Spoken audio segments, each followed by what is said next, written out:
Đó, nhiều.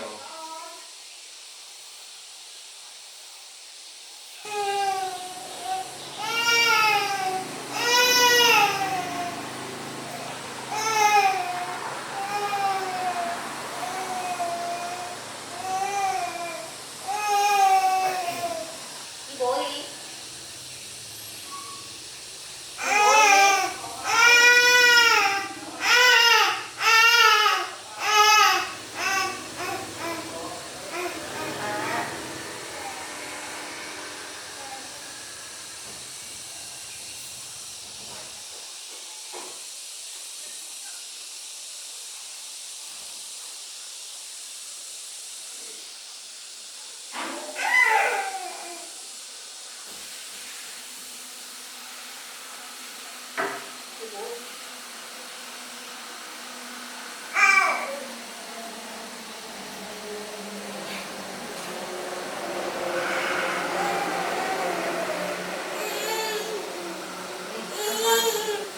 Quay đi giặt quần áo. Anh đang chơi.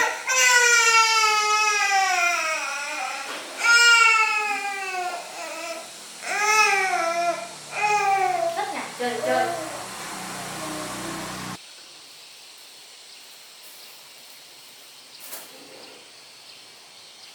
Ở nhà thì không làm, suốt ngày chơi game.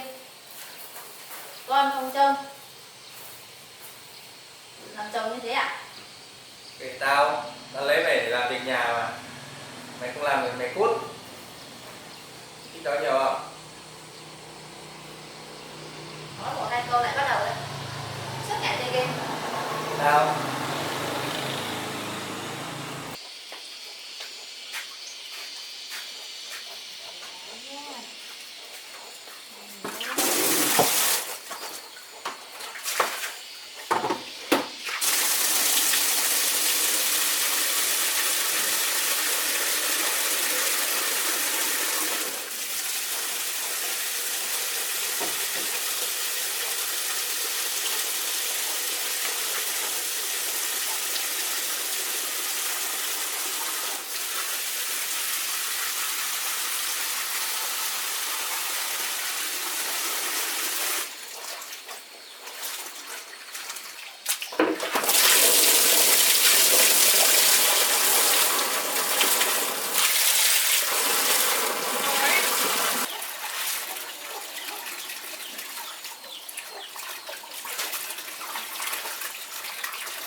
mày giặt quần áo không biết nhìn à?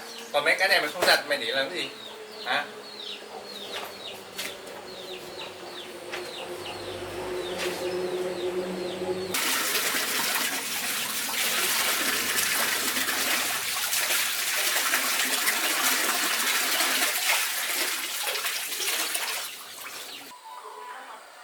Anh trông con đi phơi quần áo. Con nhớ quá. Trông cái gì? Mày khác trông, con mày khác trông. Suốt ngày bảo tao trông làm gì? Anh có làm gì đâu, suốt ngày lướt điện thoại Mày đấy. thích nói nhiều không? Thích nói nhiều không?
tiền nó còn chỉ bán tem được không? Không được đâu. Không được đâu, được không? Không được đâu.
Tặng cái nhá.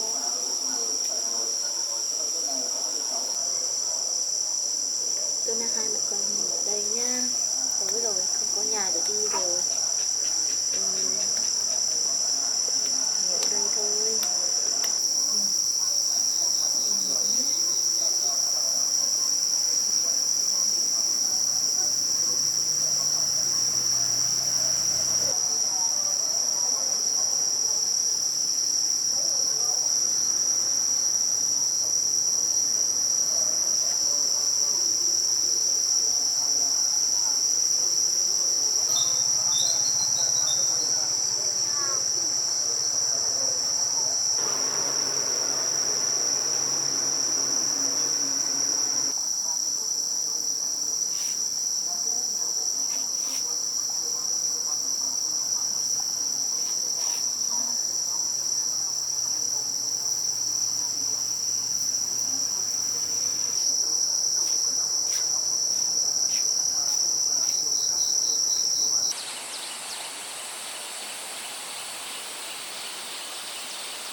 Cháu ơi, cháu ơi, cháu bị sao đấy?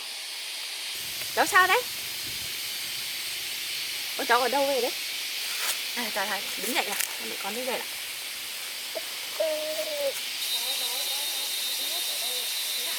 Nhà cô ở gần này, cháu đi nhà cô nghỉ. Cả em bé nữa à?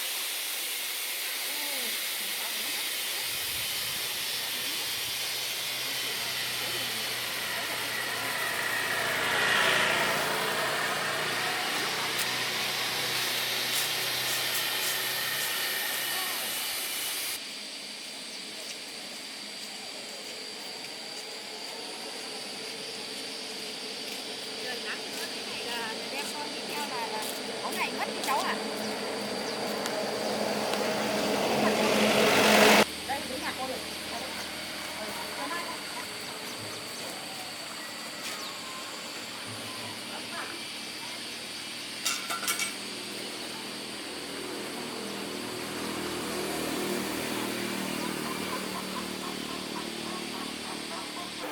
Đang nước để uống nhá.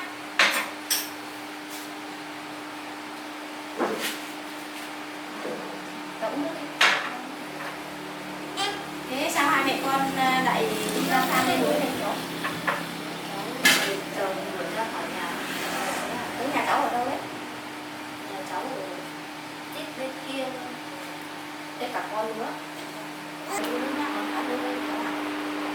Thế chồng cháu sao lại để cháu ra khỏi nhà đấy? Chồng cháu nghiện game, cháu cứ nói một hai câu rồi chồng cháu chắc là con giỏi lắm rồi đấy. Để bác cũng chưa đến giờ nấu cơm ấy, để bác đi tìm lấy bé lấy sữa cho nhá.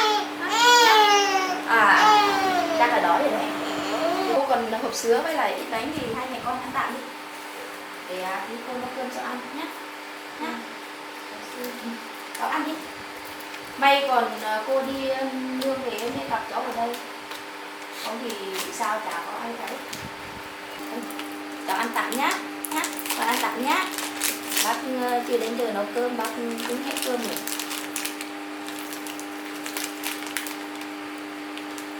Thế nhà không có ông bà cháu? Không ạ, bà đi làm, hai vợ chồng có ở nhà. Thương cũng thế nhỉ. Con trai con gái đấy? Con gái. Thế con ăn đi. Cháu cứ cô ăn đi, con ăn lấy sức này. Chắc là đi. Con ăn đi.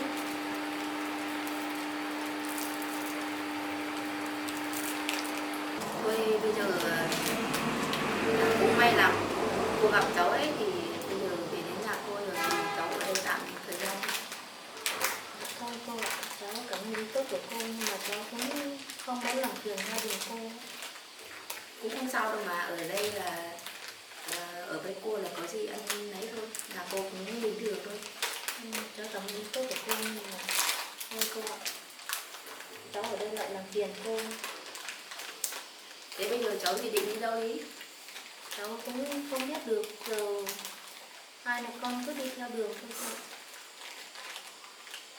Hay là cô cũng có cái hiệu ở gần đây ấy, thì nếu mà cháu không chê thì đi xem, nếu mà ở được thì ở, cô cho cháu ở đấy. Ở đấy là trước cô cũng làm trang trại ở đấy mà. Vâng, vì vậy thì cháu cảm ơn cô.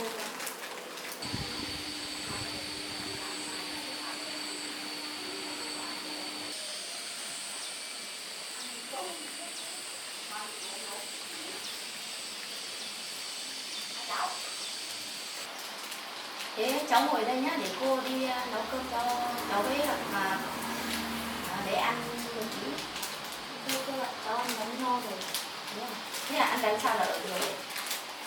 Thì cháu chỉ cần cháu cứ ở là được thôi. Thế thì bây giờ cô cháu đi xem cây thì còn an toàn không? Vâng. Thế Uốn ơi, Uốn, con ở bán nhá, ở nhà nhá. Không ở à? Thế thì cô đưa cháu với lại Cuốn đi xem cái chỗ ở.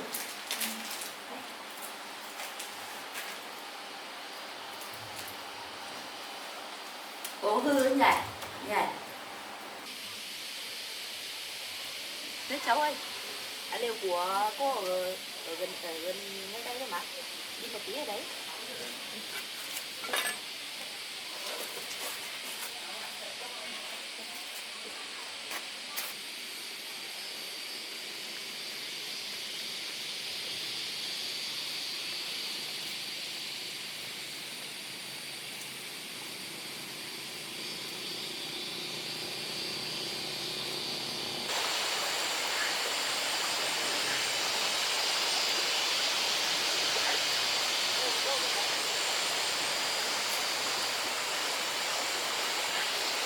Đấy, đến lều cháu ạ.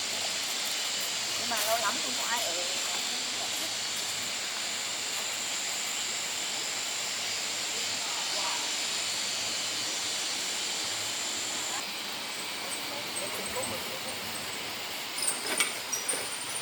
Lâu lắm không có ai ở cái chỗ quái đấy.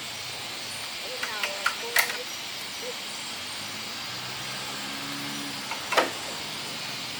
Ai cô đi cái quái này.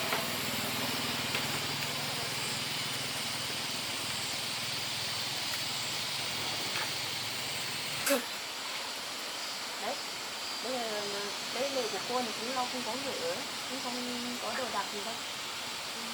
Thì bây giờ cháu cứ ở tạm đây đi. Giờ có chỗ ở là cháu cảm ơn cô lắm rồi. Để hôm nào cô bảo người lấy đồ về cho cháu chiếu hay là chăn hay cái vật liệu mình được hàng ngày ấy. Để cô hôm nào cô lại lên với cháu nhé. Đây cô ạ, cháu làm tiền cô với nhiều cái ở cháu cảm ơn cô. Thế hai mẹ con ở đây tạm đi nhá. Nhá. Út ở đây nhá. Đấy, ở đây cũng lắm muối lắm đấy nhá. Cháu phải ăn mặc vào rồi cho con cho nó che tay che ấy hết đi, không thì muối cắn nó, con này là ốm. Thế bây giờ cô cũng có việc rồi thì hai mẹ con ở đây tạm nhá. Để hôm nào bà lại lên với chơi với cháu nhá. Nhá. Thì cháu ở đây nhá. Có gì thì nhà cũng gần hơn thì cháu sang bảo cô nhá. Thế cô về nhá. Cô về nhá, cháu ở đây thì hôm nào có gì thì cháu lên. Không thì đặt đi ạ. Không gì đâu, hai mẹ con ở đây nhá. Cô vào về nhá. Ngoan nhá. Ngoan nhá, hôm nào bà lại lên thăm cháu nhá.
không để sang hả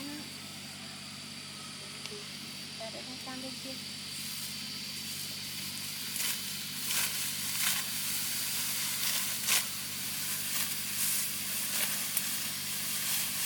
để thấy nắng quá để đưa em đi xem nắng quá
ta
ôi con nhiều quá em không ra nữa còn một tí thì khác khác thôi em ra kia à xong rồi ơi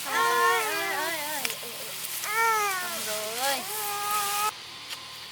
em chỉ gửi tiền em này cảm ơn em nhé rồi sao chị có việc gì thì chị cứ gọi em nhé em đang không có việc em nào chị có việc chị gọi em nhiều hộ em về nhá chị cảm ơn bye đi bye mẹ về nhá rồi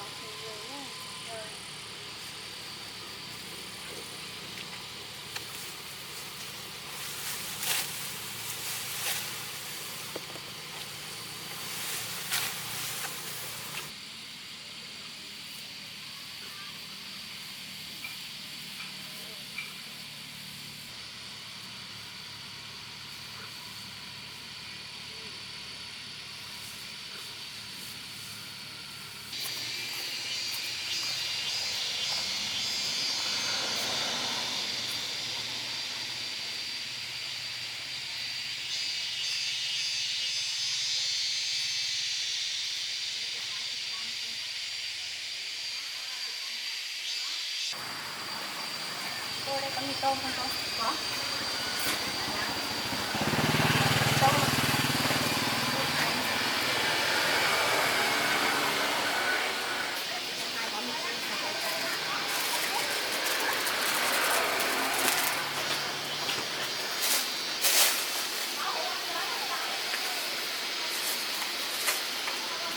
Hết rồi.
cơm thôi. Ăn nhá. Đói chưa? Ăn xem nào. Đói chưa? Ngon lắm. Ngon. Không. Đói chết rồi.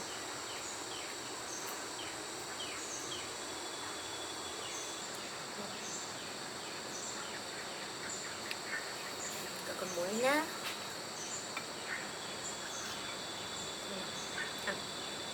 À.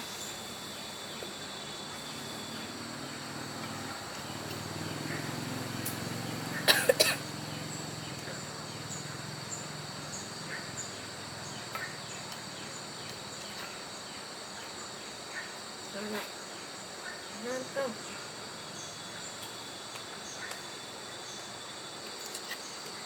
Ngon. Nào măng này.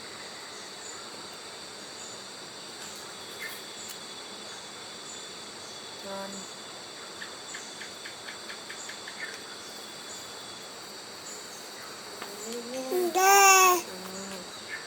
Bắp con muối nha. Muối hư, đúng rồi, bắp muối.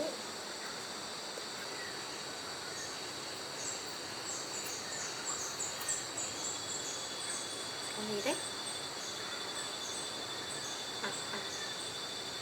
À.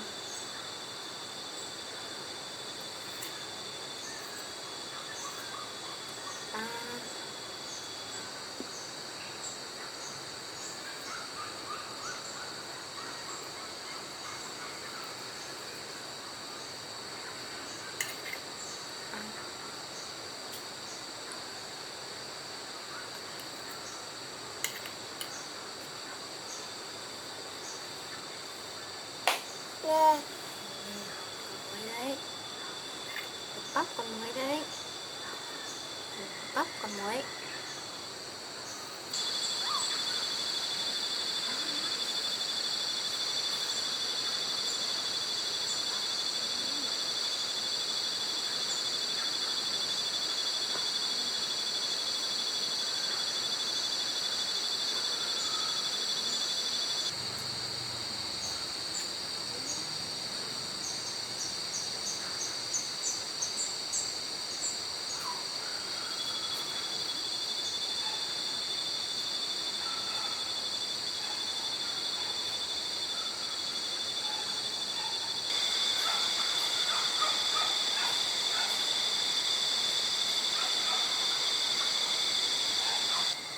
Thấy không?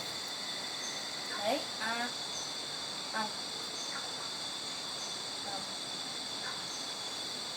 Đấy, sáng sáng đấy. Ăn này, ăn này. Hết rồi này, hết rồi này. Đấy, hết rồi nhá. Mẹ ăn nhá. Lên mẹ ăn nhá. Nào đứng lên nào. Mẹ ăn nhá, nhá. Gần rồi. Nhá.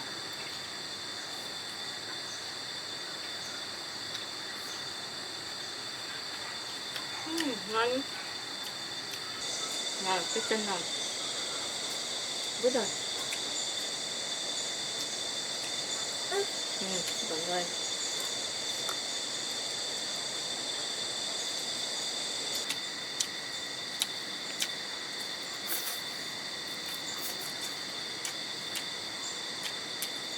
Ngon. Chập.